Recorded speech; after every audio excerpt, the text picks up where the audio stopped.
আজকে যে টপিক এবং মানুষটা নিয়ে আমি কথা বলবো, এই টপিক এবং এই মানুষটা নিয়ে আমি আর জীবনে কখনোই কথা বলতে চাই না। এবং আমি আপনাদেরকে সবসময় অনুরোধ করব, সবিনয় অনুরোধ করব, আপনারাও কখনো তার ব্যাপারে আমাকে কখনো কোনো প্রশ্ন করবেন না বা তার ব্যাপারে কিছু জিজ্ঞেস করবেন না। আমি সবসময় আপনারা আমাকে খারাপ চোখে দেখেছেন, সবসময় আমি ছিলাম ভিলেন রোলে। আমি একটা কথা বলে দিই, একজন অ্যাডাল্ট মানুষকে জোর করে কারো বাসায় এনে রাখা যায় না। একটা অ্যাডাল্ট মানুষকে জোর করে কোনো সম্পর্কে নিয়ে যাওয়া যায় না। সে একজন অ্যাডাল্ট মানুষ, সে নিজে ইনকাম করে, তার ব্যবসা আছে, তার ফ্যামিলি সে পালন করে। তো আমি যেটা বলতে চাই সেটা হচ্ছে যে আমাকে খুব খারাপ বানানো হয়েছে, সবসময় হচ্ছে এবং ফিউচারেও হবে। কারণ কি জানেন? কারণ হচ্ছে কোনো ভালো ব্যাপার না। কারণ হচ্ছে আমি তাকে নেশা করতে মানা করি, আমি তাকে মদ খেতে মানা করি, আমি তাকে মেয়েদেরকে নিয়ে নষ্টামি করতে মানা করি। এই তিনটা কারণে কিন্তু 2023 সালে আমার উপরে অ্যাটাক হয়েছিল, আমাকে চেষ্টা করা হয়েছিল।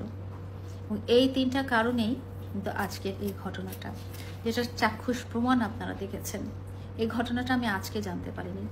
তার খুব কাছের মানুষ তারা আমাকে গত শুক্রবার ভিডিও সহ প্রমাণ দিয়েছে। কারণ আমি তাকে অন্ধের মতো ভালোবাসি, অন্ধের মতো বিশ্বাস করতাম এবং অন্ধের মতো সে আমাকে যা বুঝাতো, সে আমাকে বলতো যদি এটা ডান দিক, আমি বলতাম এটা ডান দিক। সে যদি বলতো এটা বাম দিক, আমি বলতাম এটা বাম দিক। তার কাছে আল্লাহ তাআলা, আমার কাছে আল্লাহ তাআলার পরেই আমি তাকে বিশ্বাস করতাম। তাকে আমি কতটা ভালোবাসতাম, কতটা ভালো রাখার চেষ্টা করতাম, কতটা সুখী রাখার চেষ্টা করতাম এবং তাকে কতটা প্রায়োরিটি দিতাম, এটা আমার কাছের মানুষজন জানেন, আপনারা হয়তো জানেন না। তার কাছে আমি সারা জীবন কমপ্লেনই পেয়ে এসেছি যখন আমি তাকে বাড়িটা দিতে রাজি হইনি। তো যাই হোক, সে আমার কাছ থেকে মুক্তি চেয়েছে, সে মামলাগুলো থেকে মুক্তি চেয়েছে। কোনো মামলা তো অপরাধ না করলে মামলা হয় না। অপরাধ করার পরে, অপরাধ প্রমাণিত হওয়ার পরেই তো মামলাটা হয়। এবং তার ক্ষেত্রে সবগুলো মামলাতে অপরাধ প্রমাণিত হয়ে বিচার কার্য পরিচালনা করার নির্দেশনা আদালত দিয়েছেন। এখানে আমি কেন? আইন সবার জন্য সমান, এখানে তার জন্যও সমান হবে, আমার জন্যও সমান হবে। এবং তার অপরাধগুলো কি? তার অপরাধগুলো ফিজিক্যাল অ্যাসল্ট, তার অপরাধগুলো হচ্ছে নারী রিলেটেড, মাদক রিলেটেড। কোনো তো ভালো কাজের জন্য আমি তাকে তো কখনো বাধা দিইনি। সে একটা ভালো ভিডিও করবে, সে একটা ভালো মিউজিক ভিডিও করবে, সে একটা সিনেমা করবে, বা সে একটা বাড়ি বানাবে, সে একটা গাড়ি কিনবে।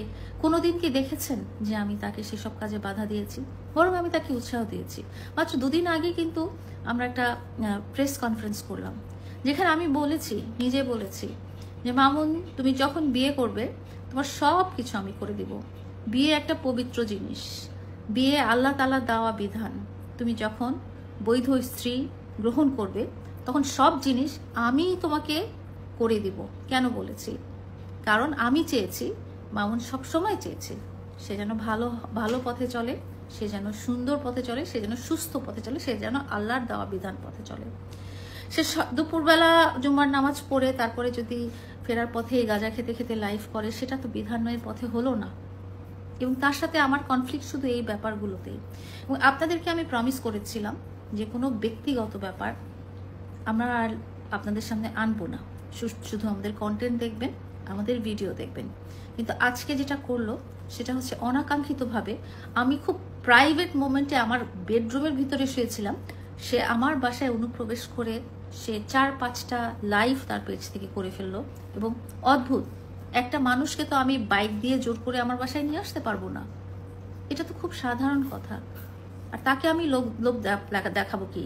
তার সাথে আমার কথা হয়েছে যে সে জানিয়েছে যে তার, আমি যে শর্তগুলো দিয়েছি, সে তার অপরাধ স্বীকার করে নিবে এবং সে সেই অপরাধগুলো আর কখনোই করবে না।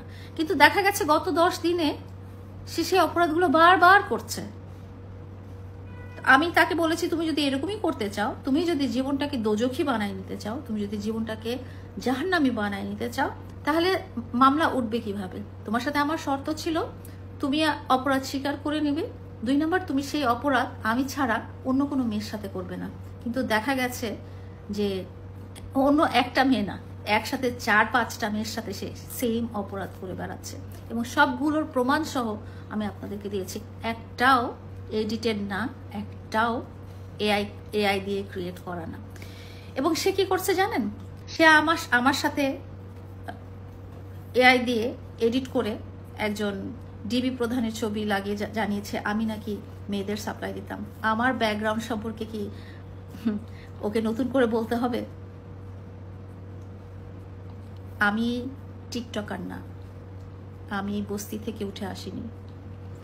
দুর্ভাগ্যক্রমে বস্তির একটা ছেলে আমার মায়া, আমার ভালোবাসা, অ্যাটেনশন নিতে পেরেছিল বলে আজকে আমি তাকে ভালো রাখার চেষ্টা করেছিলাম। এবং সে সবসময় বলেছিল যে লায়লা আমাকে মুক্তি দাও, লায়লা আমাকে মুক্তি দাও, আমাকে মামলা থেকে মুক্তি দাও। আমি সেই মামলা, আমার সাথে এত বড় অপরাধ করার পরও আমি সেই মামলা থেকে মুক্তি দিয়েছি। আমি আজকে একটা সত্যি কথা বলি, সে আমার পেটে লাথি মেরে আমার বাচ্চা অ্যাবর্শন করে দিয়েছে। কই, আমি তো সেটার এগেনস্টে কিছু নেই নাই। সে আমার কাছ থেকে টাকা নিয়েছে। ইভেন আজকে তাকে ফ্ল্যাট কিনে দিতে হবে, বাড়ি কিনে দিতে হবে, উলুখোলায় জমি কিনে দিতে হবে, সেই জন্য সে সকালবেলা এসে হাজির হয়েছে, তাকে নিয়ে যেতে হবে। আমার কথা হলো, তোমাকে আমি একটা সুন্দর জীবন দিব, তোমাকে সবই সাপোর্ট দিব, কিন্তু তুমি এই নষ্টামিগুলো কেন কন্টিনিউ করছো? এটা তো কারোর জন্যই ভালো না। আর ওইসব মেয়েদের কথা আমি কি বলবো, যারা জানে যে এই মেয়েটার সাথে মামুনের একটা সম্পর্ক আছে, সেটা জানার পরও তোমরা যখন এই লোকটার সাথে দৈহিক সম্পর্ক করো, একজন না, একসাথে 3, 4 জন, 5 জন, যেটা আপনারা নিজেরা দেখেছেন তার বাসার বেডরুমের ভিতরে হয়েছে, তো সেই সব মেয়েদেরকে তো আমার বলার কিছু নাই। তারা আমাকে হুমকি দিচ্ছে যে তারা সুইসাইড করবে। ভাই, তোমরা কাজটা করতে পেরেছো, ছবিও তুলে রাখতে পেরেছো, ভিডিও করে ফেলতে পেরেছো, আর আমি দোষটাকে দোষ বলতে পারবো না? তো যাই হোক, এই বিষয়ে আমি আর কোনো কথা বলবো না। ভদ্রলোক আমার অনেক ক্ষতি করার চেষ্টা করছেন। আমি দেখেছি উনি এআই জেনারেটেড ছবি দিয়ে বলেছেন যে আমি একজনকে মেয়ে সাপ্লাই দিতাম। আমি কোথাকার কোন দেশি মেয়ে সাপ্লাই দিচ্ছি সে যদি প্রমাণ করতে না পারে, আমি আবারও 100 কোটি টাকার মামলা তার নামে দেব। সবকিছু নোংরামির পর্যায়ে নিয়ে গেলে হয় না। সে নিজে নোংরা দেখে পৃথিবীর দুনিয়াটাকে নোংরা দেখে, সে নিজে ডাস্টবিন দেখে দুনিয়াটাকে ডাস্টবিন মনে করে। তো যাই হোক, তার সাথে আমার এই মুহূর্ত না, আজকে সকাল থেকেই কোনো রকম সম্পর্ক নেই। তাকে আমি আর চিনতেও চাই না এবং চিনবও না, এবং সে রিলেটেড আমি আর কোনো কথা বলবো না, আপনারাও আমাকে জিজ্ঞেস করবেন না। তো সবাই দোয়া করবেন, ভালো থাকবেন।